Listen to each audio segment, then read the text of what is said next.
Well, Liam Collins is a retired colonel with the US Special Forces and joins us now. Liam, thanks very much indeed. Look, these are difficult times. We're in a real grey zone in terms of what may or may not be going on in and around the Gaza Strip. We've had 3 confirmed incursions over the last, say, 48 hours. What do you think is happening now? Yeah, I mean, this sure looks like it's the start of a ground invasion. I mean, part of the reason that it took 3 weeks to get to this point is, one, they want to try to get as many civilians out of that conflict zone as possible. The second is they absolutely needed to prepare their troops. And third, they needed to try to get as much time to release these hostages. But after 3 weeks, the Hamas has really not looked like they are serious about releasing the hostages.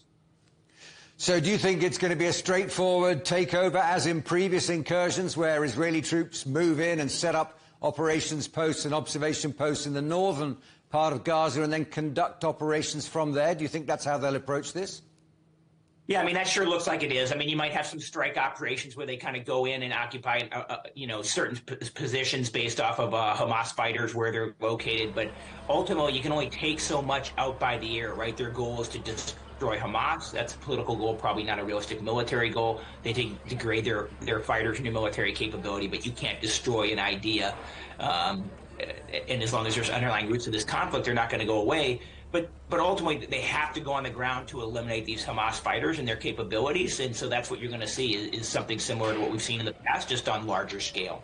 But do we really believe that after so many events of this kind throughout history, that aerial bombardment will in any way make some kind of incursion easier for Israeli forces? Hamas would expect that for a start, and we hear a lot about underground tunnels and preparations and small cells prepared for street fighting. Do you think the Israeli Defense Force has made anything easier but for itself by this intensive bombardment?